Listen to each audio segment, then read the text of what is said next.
Bonjour à tous, très heureux de vous retrouver. School TV Le Mag, une demi-heure sur la scolarité de vos enfants. À chaque fois, une thématique forte sur le plan local ou national. Toujours avec Alix Nguyen. Salut Alix. Salut. Et on y va, c'est reparti.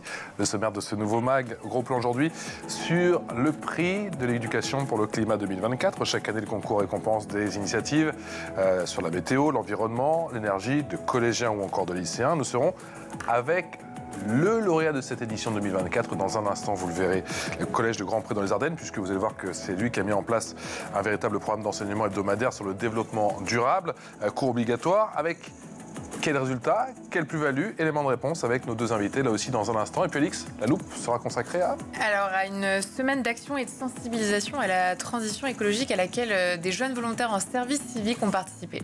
C'est dans une dizaine de minutes, on y va.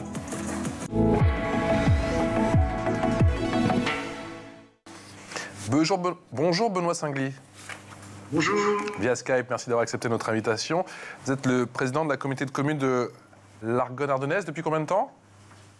Alors c'est donc mon premier mandat, donc depuis 2020. Depuis 2020, et vous êtes le maire de 3 communes, si je comprends bien. Quelles sont-elles? C'est ça, je suis le maire d'une commune nouvelle, donc on a en 2015 regroupé 3 villages pour en faire la commune de Béron et ses environs. Voilà, qui est une commune très rurale, puisque l'ensemble des 3 villages représente 1040 habitants. 1040 habitants. Et vous situez où pour qu'on comprenne bien? Pour qu'on localise? Alors, donc le département des Ardennes, je le situerai en disant qu'on est à 1 heure de Reims, on est pas très loin de la frontière belge. Et donc, notre secteur est plutôt sur le sud de ce département des Ardennes. Voilà, sur la région naturelle de l'Argonne. Bonjour Moïse Poisson, également via Skype. Bonjour. Merci d'être avec nous, vous êtes conseiller principal d'éducation. On l'a dit du collège de Grand-Pré ou du collège de l'Argonne? Du plus petit collège de l'Argonne? Le plus petit collège de l'Académie de Reims, c'est le nom exact est le collège de l'Argonne, mais c'est situé effectivement sur la commune de Grand-Pré. Il y a combien d'élèves dans ce petit collège? 91 élèves en tout et pour tout. 91 élèves en tout et pour tout qui ont un enseignement obligatoire concernant le développement durable, c'est ça? C'est ça exactement. Depuis la rentrée de septembre dernier, nous avons la chance de mettre en place un programme unique en France qui déroge au Code de l'éducation, donc avec la validation du rectorat, mais aussi du ministère, pour la mise en place d'un enseignement d'éducation au développement durable qui amène les élèves à avoir 2 heures de cours hebdomadaires en plus d'un emploi du temps habituel d'un collégien ou d'une collégienne, qui les amène à travailler autour des 17 objectifs du développement durable. Alors on va en parler bien sûr plus en détail dans un instant, mais tout d'abord félicitations à tous les deux, bien sûr, pour ce prix magnifique, pour ce prix de l'éducation au climat 2024. On voit les sourires, forcément, ils sont de rigueur. C'est une bien belle aventure qui a commencé il y a un petit peu plus d'1 an, vous nous l'avez dit. Et vous avez remporté ce prix, c'était le 31 mai dernier, c'est ça? Exactement, c'était vendredi dernier à l'Académie du Climat à Paris. Le Collège de l'Argonne, représenté par ses 6 élèves, a participé à la finale du prix de l'éducation au climat, dans lequel étaient représentés pendant la finale 5 établissements de France. Et donc les élèves ayant fait une prestation remarquée et de très grande qualité, le projet aussi étant salué par l'ensemble du jury et Monsieur Jean Jouzel, président, nous avons eu la chance d'être le lauréat du prix de l'éducation pour le climat 2024. Quel retour de la part des élèves et aussi plus largement du collège, des parents, de présenter un tel projet comme ça devant Jean Jouzel notamment? Écoutez, je dirais que c'est d'abord une fierté. C'est une fierté et c'est une récompense, c'est-à-dire que au-delà de la victoire qui vient saluer encore plus l'engagement des élèves, comme vous le dites, je pense que d'abord c'est l'aboutissement d'un travail qui s'est fait en collectivité, en communauté éducative, comme on dit habituellement. Mais si Monsieur Singly, par exemple, est présent aujourd'hui, c'est pour nommer l'appui que nous pouvons avoir d'abord du territoire, des collectivités territoriales, des différents partenaires. Donc pour résumer, effectivement, c'est l'aboutissement d'un travail et c'est à la fois un travail qui va se poursuivre dans les années à venir. Vous devez être très heureux, vous aussi, j'imagine, Benoît Singly. Vous avez misé quelque part sur ce projet et les projets du collège dès le début? Oui, alors très, très heureux de voir qu'on peut réussir dans nos petites campagnes. Nous sommes un territoire donc extrêmement rural, 7 habitants au kilomètre carré en termes de densité, donc c'est très peu. Un autre chiffre, sans vous assommer, 95 communes au sein de la communauté de communes qui ne représentent que 17 000 habitants. Donc vous voyez qu'on est plutôt habitué à des petits chiffres. Ça a été dit tout à l'heure, donc le petit collège de l'académie, malgré tout, de la réussite. C'est une chance d'être dans un tel collège, puisque forcément il y a un côté plus humain, il y a une proximité entre l'équipe pédagogique et les élèves et les parents. Il y a aussi une excellence depuis très très longtemps sur ce territoire autour de l'environnement, et c'est ça qu'on a voulu faire un peu matcher, et je remercie l'ensemble des équipes du collège qui ont su justement s'appuyer sur cette expertise locale, sur cette qualité environnementale pour en faire vraiment un plus pour les enfants, montrer qu'on peut réussir des choses tout en étant à la campagne, et qu'il y a vraiment beaucoup d'avenir sur ces territoires. Donc voilà, vous sentez bien que pour nous c'est un enjeu de territoire, d'aménagement du territoire qui va au-delà même de cette notion de collège et de concours. Et je sens surtout que c'est que le début. Je vous sens dire, Alix. Benoît, pourquoi vous avez décidé de participer au prix? C'était pour valoriser l'implication des élèves?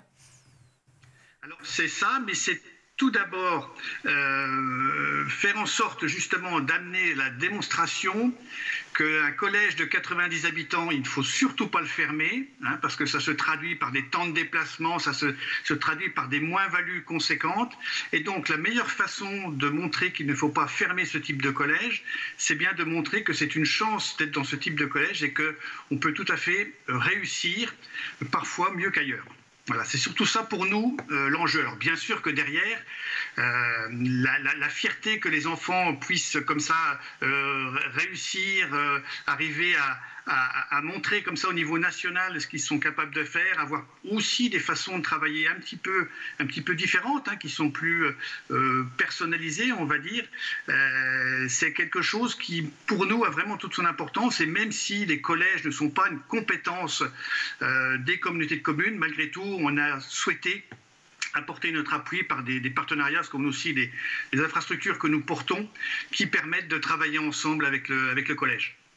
Moïse Poisson, on va bien sûr détailler dans un instant le projet, toute la genèse et bien sûr tout cet enseignement au quotidien dans votre établissement. Mais encore une fois, sur ce 31 mai, ce vendredi dernier, et cette finale, on dit souvent qu'une finale, ça se gagne. Vous l'avez préparé comment? Ça se passe en combien de phases? Déjà, c'est vrai qu'il y a toute cette étape où il faut monter à Paris. Et après, une fois qu'on est sur place, il faut performer, il faut présenter. Ça s'est fait comment? Comme vous l'avez dit en introduction, l'état d'esprit dans lequel, avec ma collègue Madame Théfault, nous avons préparé les élèves, c'est de leur dire si nous montons à Paris pour présenter la finale, c'est pas simplement pour participer, mais bien pour la gagner. Donc c'est mettre les élèves dans un état d'esprit positif, conquérant, si je puis dire. C'est l'esprit d'un concours, mais aussi de pouvoir avant tout continuer ce qu'on travaille tout au long de l'année dans le parcours EDD, c'est le savoir rêver. Et donc c'est amener aux élèves cette possibilité de vivre l'instant présent dans les meilleures conditions possibles. Dans la réalité, nous avons appris notre sélection au concours 15 jours avant le 31 mai. Donc nous avons sélectionné les élèves au sein de l'ensemble de leurs camarades, et le temps de travail il représente, on va dire, 6 à 7 heures sur 15 jours en face à face avec les élèves pour préparer tout ceci et ensuite partir à Paris. Ce qui ne nous a pas empêché le jour J à Paris de travailler le savoir rêver, comme je le disais, en amenant les élèves par exemple en matinée aller visiter le tribunal de Paris, avoir un accès tout à fait privilégié à la cour d'assises du procès de Nice, qui nous a amené à travailler l'éloquence avec les élèves et donc d'aller au-delà de cet aspect de concours. Quel était le thème de votre projet? Comment il s'appelle votre projet? Alors le projet, il s'appelle C'est dans ma nature, et le projet, c'est donc C'est dans ma nature, le parcours expérimental d'éducation au développement durable. Le C'est dans ma nature, voilà, pardon.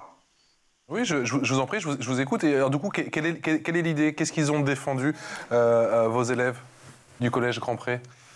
devant le jury. Ce que vous voyez apparaître ici, l'éducation au développement durable, c'est plus qu'un enseignement, mais c'est une façon d'être.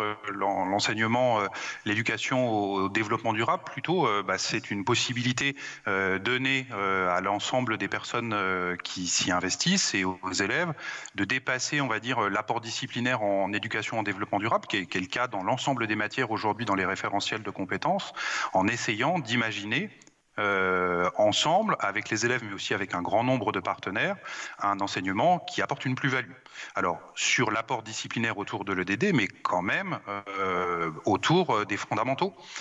Comment contextualiser un enseignement de mathématiques, comment contextualiser un enseignement de physique-chimie ou de français dans un cadre différencié que celui du cours, autour des problématiques liées au développement durable. Et les 17 objectifs des Nations Unies de développement durable nous permettent différentes entrées amenant des programmes pédagogiques innovants et expérimentaux. Moïse, qui a pensé ce programme C'est dans ma nature ? Comme je le disais en introduction, c'est un programme qui s'est construit en équipe éducative, en communauté éducative. On s'est d'abord basé sur l'existant. Comme le disait M. Singly à l'instant, le collège, il est sur un territoire. Ce territoire, il est historiquement lié à la préservation de la nature. Vous avez le magazine le plus lu dans les terriers, La Hulotte, connu d'un grand nombre qui est présent sur le territoire à Boultaubois, une dizaine de kilomètres de l'établissement depuis les années 70. Vous avez un centre d'éthologie, de formation et de recherche qui dépend de l'Université de Reims. Donc on va dire que d'abord on est parti de l'existant. Qu'est-ce qui fait l'identité du collège ? Au-delà des partenaires qu'on a pu identifier et qu'on a eu l'audace d'aller chercher ensuite, on est parti de l'existant du collège. Différents enseignants depuis de nombreuses années. Vous le savez, depuis 2019, les éco-délégués se sont généralisés dans les établissements scolaires, pardonnez-moi, et particulièrement au collège de l'Argonne, depuis plusieurs années, les éco-délégués étaient très dynamique, portée par la volonté d'une enseignante, entre autres. Et puis, l'idée a germé en équipe de direction. Nous l'avons amené en conseil pédagogique. Comme je le disais, on a identifié des partenaires. On s'est dit, on n'a rien à perdre à aller les chercher, leur poser la question. Et on a créé, on va dire, les prémices d'un comité de pilotage en avril 2023, nous permettant, avec des partenaires privés, publics, les collectivités locales, et avant tout, évidemment, une représentation des élèves, des parents d'élèves, des personnels et des enseignants, de construire ce qui allait devenir ce parcours expérimental, validé donc par le ministère, nous permettant ces 2 heures hebdomadaires supplémentaires. Et pour vous, il fallait que ce soit obligatoire absolument, Moïse ? Alors, c'était pas obligé. Nous, on en est venu là en se disant que le développement durable, il est travaillé dans tous les établissements de France au travers, par exemple, des éco-délégués. Il y a de très nombreuses initiatives sur le territoire national autour du développement durable. Vous allez avoir des options. Vous allez avoir des clubs, vous avez certains établissements dans le secondaire, mais pas que, qui proposent des options qui vont adjoindre à celle-ci une classe, plusieurs classes. Nous nous sommes dit, encore une fois, en partant de l'existant et du terrain, que les spécificités de notre établissement nous laissaient à penser que nous pouvions lancer une expérimentation à l'échelle du collège.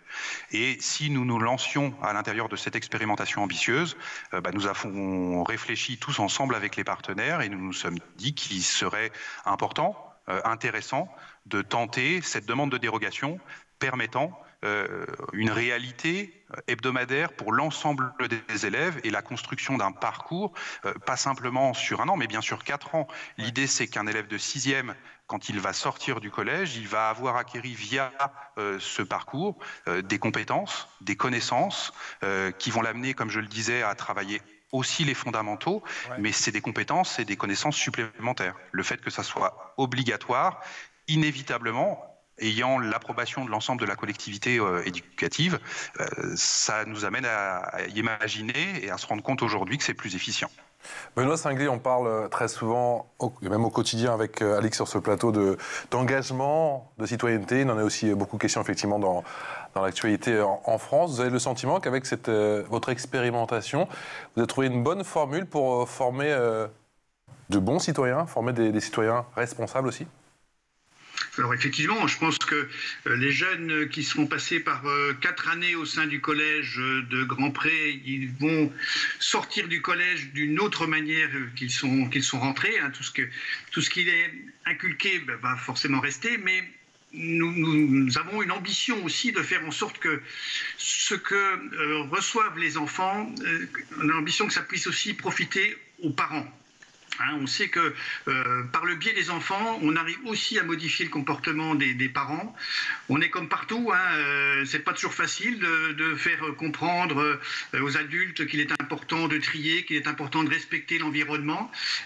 Lorsque c'est leurs enfants qui leur disent, ça peut-être ouvrir un petit peu plus les oreilles. Et donc, effectivement, on souhaite aussi capitaliser sur cette éducation des enfants pour pouvoir éduquer, entre guillemets, les adultes. Moïse, qui mène ces ateliers ? Alors d'abord l'équipe enseignante, une équipe enseignante volontaire, 4 enseignants, la professeure d'histoire-géographie, la professeure d'éducation physique et sportive, le professeur de sciences et vie de la Terre et le professeur de physique-chimie. C'est des professeurs volontaires identifiés en conseil pédagogique l'année dernière. Alors ils ne travaillent pas seuls, ils travaillent accompagnés d'un grand nombre de partenaires scientifiques, entre autres, pour n'en nommer qu'une, Madame Christine Rollard, aranéologue au Muséum d'histoire naturelle de Paris, enseignante-chercheuse, qui est la marraine du projet et qui, pour exemple, a accompagné la mise en place d'un atelier spécifique qui s'est passé à la fois à l'intérieur du collège, mais aussi sur une zone Natura 2000 à proximité du collège. Mais d'abord et avant tout, c'est bien les enseignants qui se saisissent de cet enseignement et dans un comité de pilotage, on va dire interne à l'établissement, nous réfléchissons à quel type d'enseignement, dans quel ordre, avec quel objectif, amenant effectivement cette plus-value dont je parlais tout à l'heure. C'est l'heure de la loupe, et la loupe c'est avec Alix.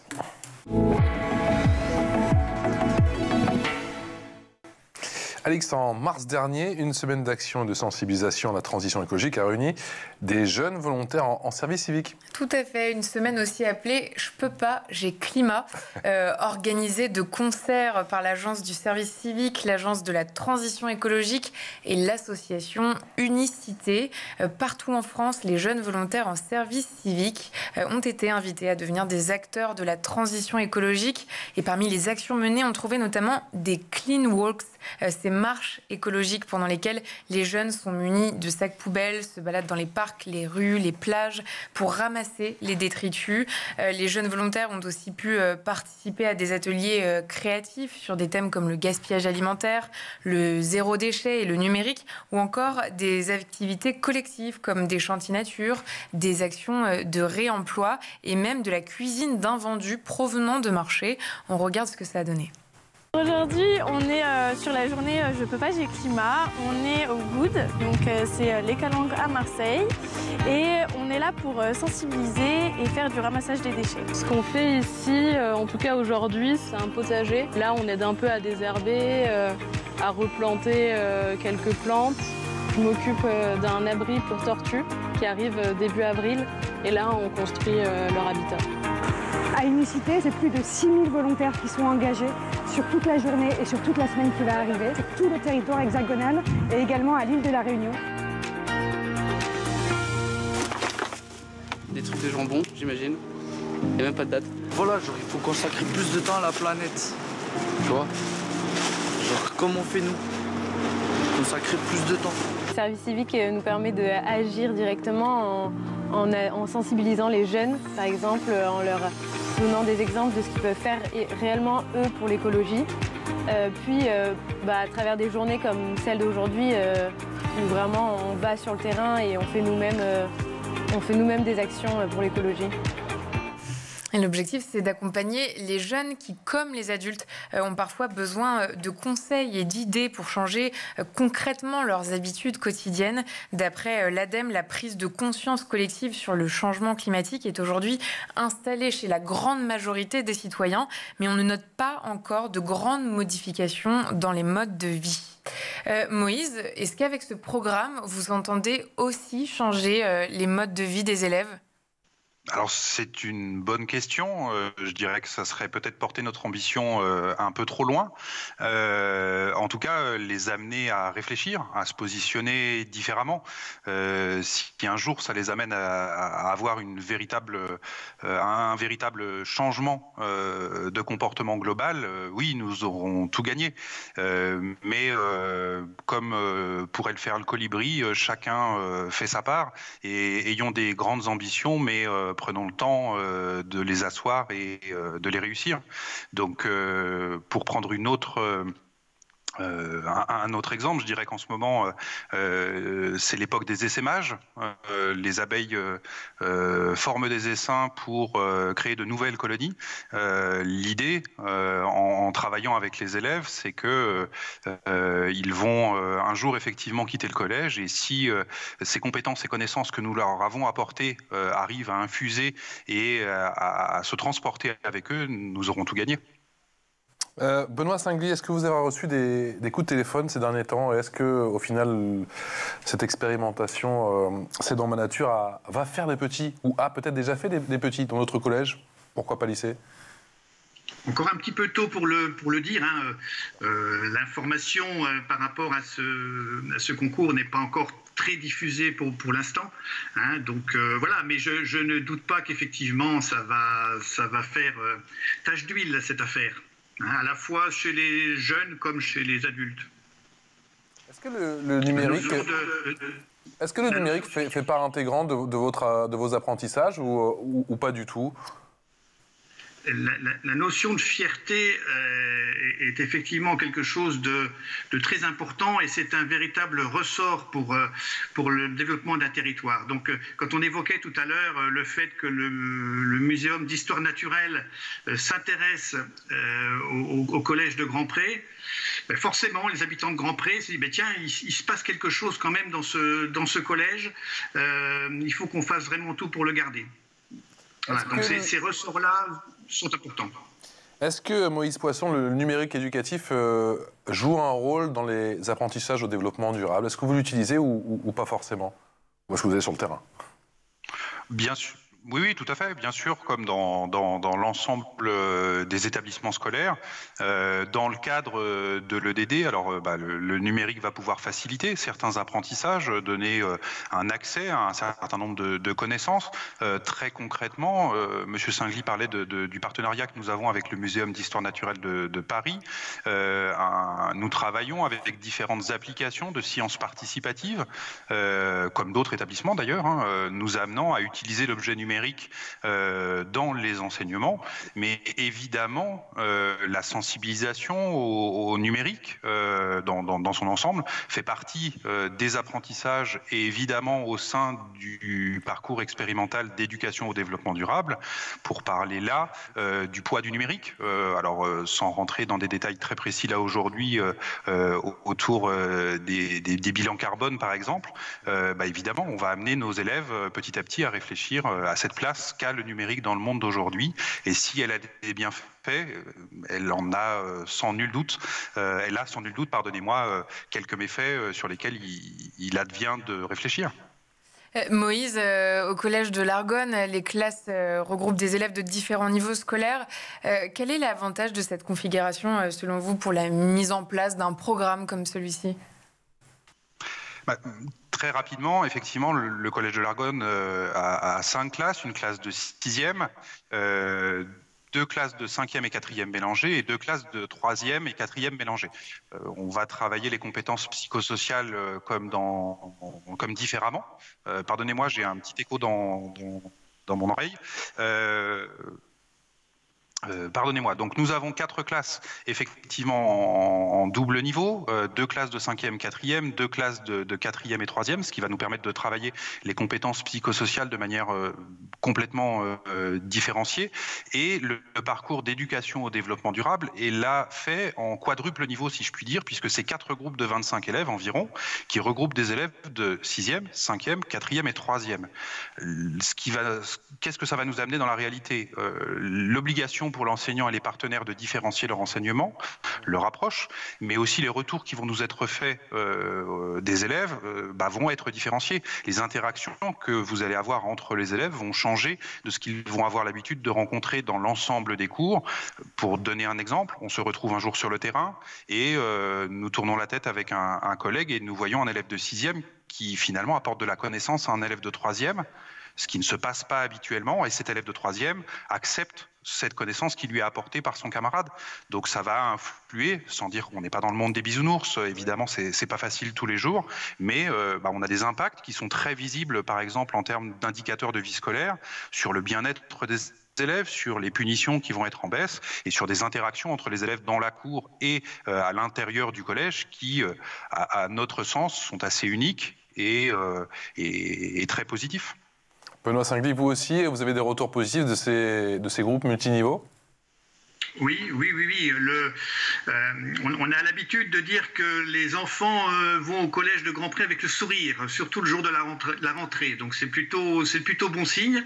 Et les parents, bien sûr, sont très proches de ce collège et donc voient aussi avec beaucoup de réjouissance le fait que ce bien vivre au sein du collège se traduit aussi par le bien travailler, forcément. Donc les retours ne sont que positifs. Eh bien, merci énormément et encore bravo. Bravo à tous les deux, bravo pour ce prix, bravo aux élèves et bien sûr à tout le corps enseignant et à tous ceux qui ont œuvré depuis un petit peu plus d'1 an maintenant pour cette finalité, ce prix de l'éducation au climat remis des mains d'un jury prestigieux. Merci encore de nous avoir présenté votre projet. On espère que ce projet... C'est dans ma nature va faire des petits, que ce soit en Ardennes et même au-delà, bien sûr, dans d'autres régions, à commencer par l'Île-de-France. Merci Benoît Singly, président de la communauté de communes de l'Argonne ardennaise. Et merci à vous, Moïse Poisson, conseiller principal d'éducation de ce très bon collège de l'Argonne, à Grandpré. Merci à vous. Alix, on se retrouve demain. À demain. Pour de nouvelles aventures. Passez une excellente journée en notre compagnie. School TV Le Mag.